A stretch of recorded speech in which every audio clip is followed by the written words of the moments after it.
প্রাথমিক বিদ্যালয়ের স্নেহের ছাত্রছাত্রীদের এবং উপস্থিত আমার সহকর্মীবৃন্দ, আমার প্রিয় শিক্ষক সহশিক্ষকবৃন্দ, সম্মানীয় চন্দন জানা মহাশয় এবং সম্মানীয় তাপস কুমার পাটুল মহাশয়, সবাইকে আমার শ্রদ্ধা এবং ভালোবাসা।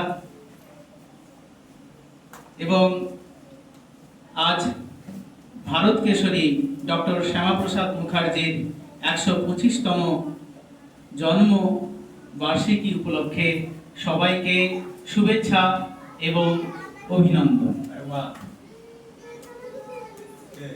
আজকে পশ্চিমবঙ্গের সৌভাগ্য যে ডক্টর শ্যামাপ্রসাদ মুখার্জির মতন এক মহান নেতার, শিক্ষাবিদ ব্যক্তির জন্ম আমরা পালন করতে চলেছি। এর আগে কিন্তু কখনোই হতো না। সত্যকে হয়তো কিছুদিনের জন্য আমরা চাপিয়ে রাখতে পারি, কিন্তু দীর্ঘদিন নয়। সত্যকে গোপন রাখা যায় না, তেমনি সত্য ইতিহাসকেও চাপা দিয়ে রাখা যায় না।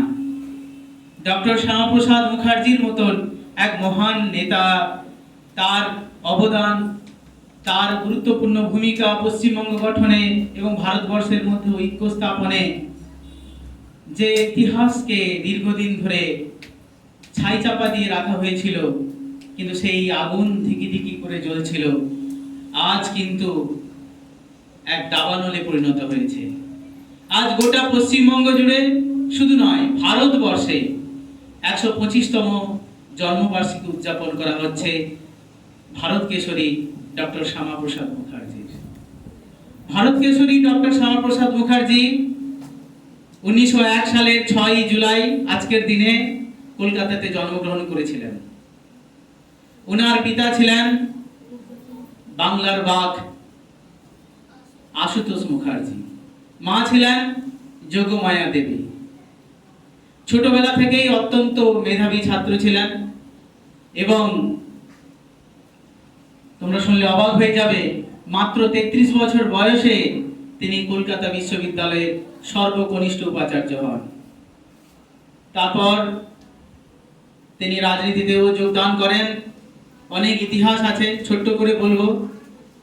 আমাদের স্বাধীন ভারতের তিনি ছিলেন প্রথম শিল্প এবং সরবরাহ মন্ত্রী, যেটা এখন শিল্প এবং বাণিজ্য মন্ত্রী পদ হিসাবে পরিচিত। তারপর আমাদের এই পশ্চিমবঙ্গ গঠনে তিনি কিন্তু গুরুত্বপূর্ণ ভূমিকা পালন করেছিলেন। এই পশ্চিমবঙ্গ গঠন ১৯৪৭ সালে ২০শে জুন সম্পাদন হয়েছিল। আমরা ২০শে জুন তাই পশ্চিমবঙ্গ দিবস পালন করে থাকি। তিনি না থাকলে আমাদের এই পশ্চিমবঙ্গ পূর্ব পাকিস্তানের সাথে যুক্ত হয়ে যেত। আমরা নিজেদেরকে আর ভারতবাসী বলে পরিচিতি দিতে পারতাম না। আমরা সবাই পাকিস্তানি হয়ে যেতাম, পরবর্তী ক্ষেত্রে বাংলাদেশি হয়ে যেতাম, এবং পাকিস্তানের যে নির্মম অত্যাচার চলতো হিন্দুদের উপর, সেই অত্যাচারের শিকার হতাম আমরা। ডক্টর শ্যামাপ্রসাদ মুখার্জির কাছে তাই আমরা কৃতজ্ঞ এবং ঋণী যে আজ আমরা ভারতবাসী, আমরা ভারতের সমস্ত সুখ, সমস্ত আনন্দ উপভোগ করছি। ডক্টর শ্যামাপ্রসাদ মুখার্জি যদি না থাকতেন, তাহলে আমাদের এই সুখ, এই ভারতবাসী হওয়ার যে গর্ব, সেটা কিন্তু আমরা পেতাম না। এই ডক্টর শ্যামাপ্রসাদ মুখার্জির শেষ জীবনটা ছিল মর্মান্তিক। তিনি কাশ্মীরকে ভারতবর্ষকে সম্পূর্ণরূপে অন্তর্ভুক্ত করার জন্য তিনি কাশ্মীর পাড়ি দেন। সমস্ত নিষেধাজ্ঞা উপেক্ষা করে তিনি কাশ্মীর যান, সেখানে তাকে গ্রেফতার করা হয়। কারণ তিনি প্রতিবাদ করে এসেছেন সবসময় যে এক দেশ মে দো প্রধান, দো বিধান আর দো নিশান নাহি চলেঙ্গে। অর্থাৎ একটা দেশের মধ্যে দুটি প্রধানমন্ত্রী, দুটি নীতি, দুটি পতাকা, এটা চলবে না। কারণ ভারতবর্ষ আর কাশ্মীর যদিও একটা দেশের মধ্যে অন্তর্ভুক্ত ছিল, অর্থাৎ কাশ্মীর ভারতবর্ষের মধ্যে অন্তর্ভুক্ত থাকলেও কাশ্মীরের জন্য আলাদা প্রধানমন্ত্রী, আলাদা নিয়ম কানুন আলাদা পতাকা থাকতো, এটা তিনি কখনোই মানতে রাজি ছিলেন না। তাই তিনি বরাবর প্রতিবাদ করেছেন এবং তার জন্য তিনি লড়াইও করেছেন। আর বাধা থাকা সত্ত্বেও তিনি কাশ্মীরে যখন যান, সেখানে তাকে গ্রেপ্তার করা হয় এবং জেলে বন্দী থাকা অবস্থায় 23শে জুন রহস্যজনকভাবে তার মৃত্যু হয়। আমরা জানি না কিভাবে তিনি মারা গেছেন। আমাদের ভারতবর্ষের ইতিহাসে সমস্ত বলিষ্ঠ এবং যারা আমাদের ভারতবর্ষের জনগণের কাছে এক আদর্শ, সেই আদর্শ নেতাদের মৃত্যু এইভাবেই বোধহয় হয়। আমরা নেতাজি সুভাষচন্দ্র বোসকে দেখেছি, তিনার মৃত্যু রহস্যজনকভাবে বিমানে হয়ে যায়, আমরা জানতে পারি না। আমরা ইনার মৃত্যু রহস্য উদ্ঘাটন করতেও পারিনি আজও। এটা আমাদের সত্যি দুর্ভাগ্য।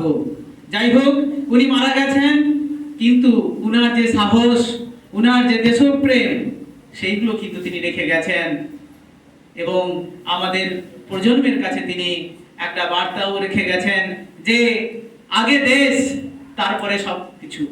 তাই আমাদের প্রথমে ভাবতে হবে যে আমরা ভারতবাসী, ভারতবর্ষের জন্য আমাদের গর্ব করতে হবে, ভারতবাসী হিসাবে আমাদের গর্ব করতে হবে এবং এই দেশের জন্য আমাদেরকে লড়াই করতে হবে। দেশের অখণ্ডতা অর্থাৎ ঐক্যবদ্ধতা রক্ষা করতে হবে, তবেই আমরা দেশের সুষ্ঠু নাগরিক হতে পারবো। তাই তোমাদের কাছে এই বার্তা, তোমরা আজকে শিশু, তোমরা আগামীর ভবিষ্যৎ, তোমরা বড় হয়ে এই মহান নেতাদের আদর্শ এবং ভারতবর্ষকে আরো উন্নত করতে হবে, আরো সুন্দর করে গড়ে তুলতে হবে, তবেই জগৎ সভায় ভারত আবার শ্রেষ্ঠ আসন হবে। এই বলে আমি আমার বক্তব্য শেষ করছি। ধন্যবাদ।